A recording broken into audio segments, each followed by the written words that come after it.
MMA Rants and Raves, Fedor Emelianenko versus Mitrione in the Bellator heavyweight division.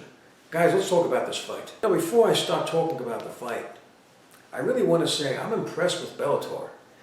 You know, I have watched the promotion in the past, and I've watched fights that have taken place there, and they seem to have put together a lot of good fighters, especially their heavyweight division. And we know the heavyweight division is usually a short list. It's hard to find a lot of talented heavyweights, but they seem to have really gotten a lot of talent there. Now, the guy that they had, there was a Russian guy, his name was, I think, Manikov. And that guy, I'm telling you, he was one of the best in the world, no matter where he was fighting. Because he put a guy away and he showed how tough he was. His name is Alexander Volkov.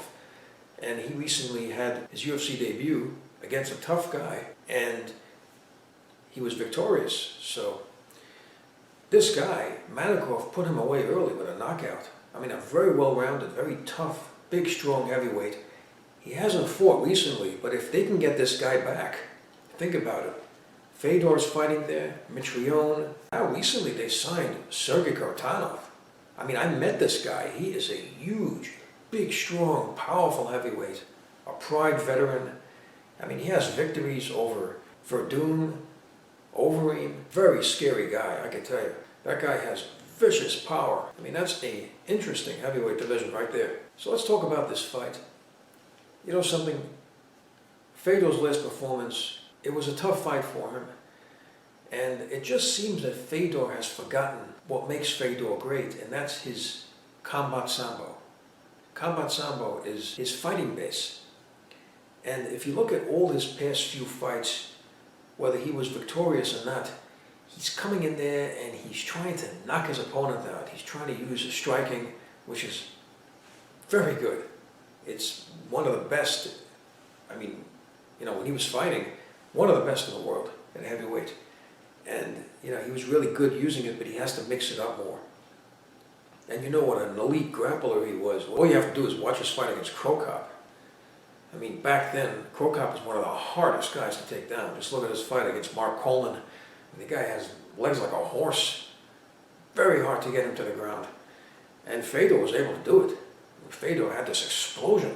He just exploded guys and just dragged them right down. And it's very impressive because of the fact that he's an undersized heavyweight. And he's still able to just get guys down that were bigger than he was.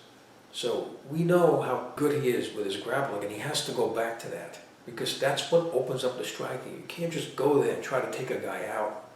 You know, he knows the punches are coming, and it just sets up a better defense for them.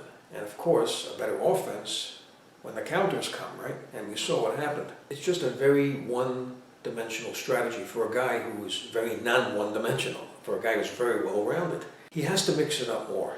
He really does. He can strike with Mitrione. It's actually a good strategy, despite what other people are talking about and saying about this fight. Oh, he has to take Mitrione down. No, he doesn't. He can strike with Mitrione. You know, Mitrione is a guy who has been knocked out before. Of course, his weakness is his ground game. We've seen that. But mix it up. You know, if he's expecting a takedown all the time, that's not a good thing, because it's likely that he can stuff the takedown and it's going to make the fight more predictable. But Fedor has to go back to his base. He has to mix it up more, and that's going to open up the striking. So if he does, if he mixes it up more, mixes up his striking together with his grappling, he can have a good chance in this fight. Now, as far as Mitrione, he's probably going to do what he always does. I mean, this is a guy who likes to stand and trade. He's a very good athlete and a really big, strong guy. So if Fedor just try to get him down, it might not be that easy. He's going to have to use his explosion, aggressiveness, and try to mix it up. And it should be interesting because, you know, Mitrione's a tough guy. Like I said, very athletic. For a big guy, he has pretty good cardio. So it should be an interesting fight. This fight should be a 5-round fight. This should be a main event fight. So that might benefit Fedor. Fedor, cardio machine. I mean, if he doesn't get hurt, he could really grind this fight down. I mean, he can make this a very tough fight. So as far as a prediction, it really depends how this fight goes. If Fedor goes back to his base, and he hasn't done that, like I said, in his past few fights, even the victorious fights, he hasn't done a lot of grappling. He did a lot of striking. He did look great against that kickboxer that he faced. He attacked him viciously and got it to the ground and got a submission. He has to work his ground game, his ground and pound, everything else. He does that. So it really depends what happens here. But with all that being said, Mitrione has vicious power. And you know how it is in the heavyweight division, right? It's whichever one lands, that could be the victor. So if he mixes it up, Fedor's got a great chance. If he doesn't, if he comes in there with a reckless strategy like he did against Maldonado, he's not going to win. So I'm going to go with a prediction here. I got Fedor to win this fight.